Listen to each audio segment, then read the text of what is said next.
We're back with David Heenan, trustee of the estate of James Campbell, business executive, former dean of the Business School of the University of Hawaii, and noted author of the book Double Lives and Flight Capital. David, all these people that you've interviewed for your books are highly successful people. What characteristics are you seeing between them that, are standard for all of them?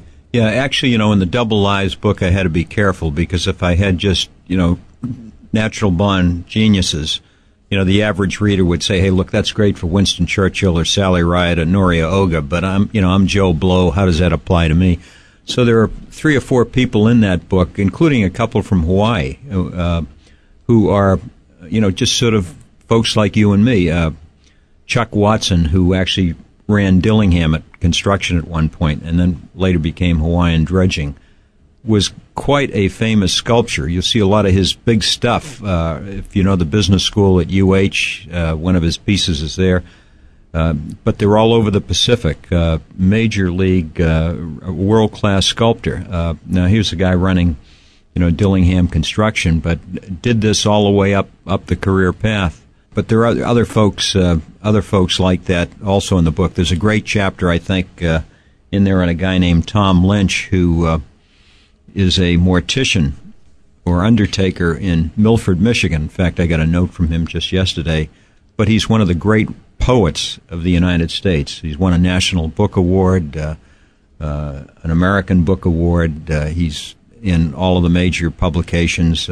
Just a real kick. But here's a guy who found that you could balance putting people away, literally, and iambic pentameter at the same time. I started our interview in, believe it or not, his embalming studio, which I was glad to escape after several minutes. But, here's a guy who he felt there was absolutely no contradiction between being an undertaker and being a great writer, and, would tell you and your listeners, if you have a double life or another interest, scratch it and let it leap out.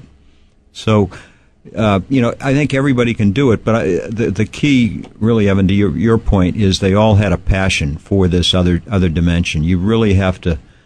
It's something you really want to do because it's a 24/7 world. You've got family commitments, you've got kids, you've got economic pressures, and to sit down and write a book from 12 at night to 3 in the morning, as some of these people that I interviewed did, or just really budget your time, and then have the patience to let those projects endure, really does take a high level of commitment. So they all had a strong belief in themselves and a passion for what they were doing.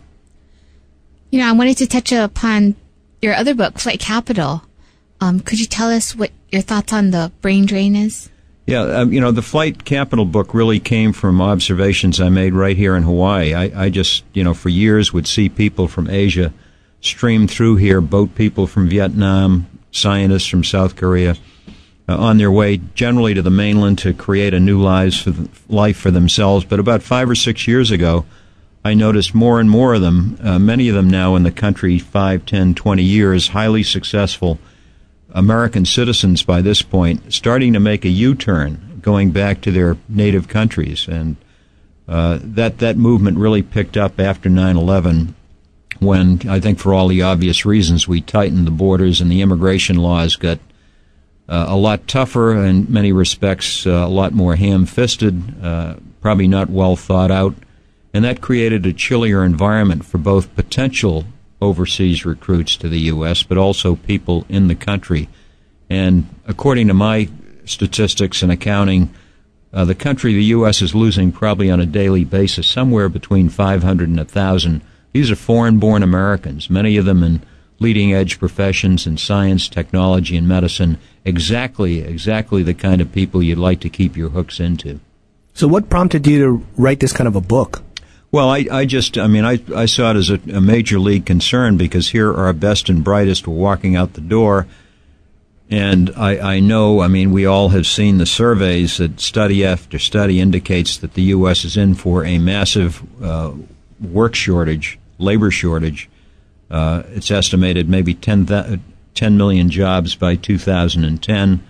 A lot of those jobs in the skill areas. We hear about nurses, scientists, and so forth. And by the same token, we haven't been growing our own native-born kids in science, math, and engineering. Those fields have fallen off the road. Today, kids want to major in sports management or they want to be broadcast journalists.